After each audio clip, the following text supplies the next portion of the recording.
அன்புள்ள சிம்ம ராசி அன்பர்களே வணக்கம். மாசி மாத ராசி பலன். மாசி மாதம் சிம்ம ராசி அன்பர்களுக்கு லாபஸ்தானத்தில் குரு வக்ரகதியில் சஞ்சாரம் செய்கிறார். ராசியிலேயே கேது இருக்கிறார்.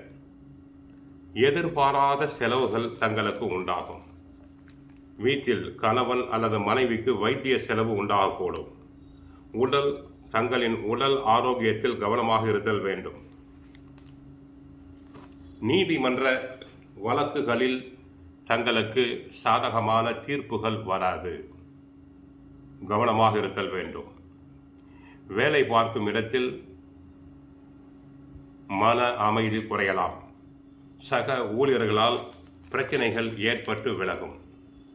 சிலருக்கு விருப்பத்துக்கு மாறான இடமாற்றம் உண்டாகலாம். உத்தியோகம் சம்பந்தமாக அடிக்கடி வெளியூர் பிரயாணங்கள் செல்ல வேண்டியிருக்கும். தொழில் வியாபாரத்தை பொறுத்தவரை கவனம் தேவை. தொழிலில் நஷ்டம் வரக்கூடும். கிரகங்கள் சரியில்லை என்ற காரணத்தினால் தொழிலில் அதிக முதலீடுகள் கூடாது. தொழிலில் நேரடி கவனம் தேவை. தொழிலாளர்களுடைய ஒத்துழைப்பு தங்களுக்கு தேவை. பொருட்கள் தேக்கமடையலாம். ஒப்பந்தங்கள் கான்ட்ராக்ட் எடுத்தோருக்கு நஷ்டம் வர வாய்ப்பு உண்டு. வியாபாரம் சம்பந்தமாக வெளிநாடு செல்ல வேண்டியிருந்தால் தற்சமயம் தடங்கலாகும். கலைத்துறை அன்பர்களுக்கு கிரகநிலை சரியில்லை என்ற காரணத்தினால் வருமானம் பாதிக்கப்படக்கூடும். சினிமா நடிகர் நடிகைகளுக்கு புது பட வாய்ப்புகள் கிடைப்பதில் தாமதங்கள் உண்டாகலாம்.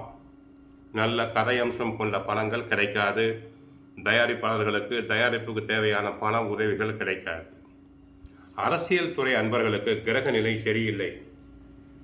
ஆகவே கட்சிக்குள் கவனமாக இருத்தல் வேண்டும். இல்லாவிட்டால் தங்களை பற்றி வீண் பழிகள் வரும். தங்களை பற்றி வதந்திகள் வரலாம். கட்சிக்குள் உங்களின் ஆலோசனைகள் ஏற்கப்பட மாட்டாது. மக்களிடையே புகழ் செல்வாக்கு குறையும். மாணவியர்கள் நன்றாக படிப்பர். நல்ல மதிப்பெண்களை பெறுவர். விவசாயத்துறையை பொறுத்தவரை விவசாயம் சம்பந்தப்பட்ட கிரகங்கள் நன்றாக இருப்பதால் பயிர்கள் செழிக்கும். வருமானம் பெருகும். நல்ல எதிர்பார்த்த வருமானம் உண்டு.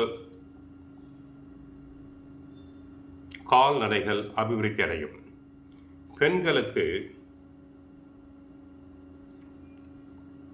ராசியில் கேது, 7ல் ராகு, அஷ்டமத்தில் சூரியன் போன்ற கிரகங்கள் இருப்பதால், அஷ்டமத்து சனி நடைபெறுவதால் உடல் நலனில் மிகுந்த கவனம் தேவை. உடல் நலனை நன்றாக பராமரித்தல் வேண்டும். நெருங்கிய உறவினர்களிடையே கருத்து வேறுபாடுகள் தங்களுக்கு வரக்கூடும். புதிய வேலைக்கு முயற்சி செய்யும் பெண்களுக்கு நல்ல செய்திகள் வரும். ஆக அதிக அலைச்சலையும் தேவையில்லாத கவலைகளையும் தவிர்த்தல் வேண்டும். கோவிலுக்கு சென்றால் சிவபெருமானை வழிபடுங்கள். வாழ்க வளமுடன். மங்களம் உண்டாகட்டும்.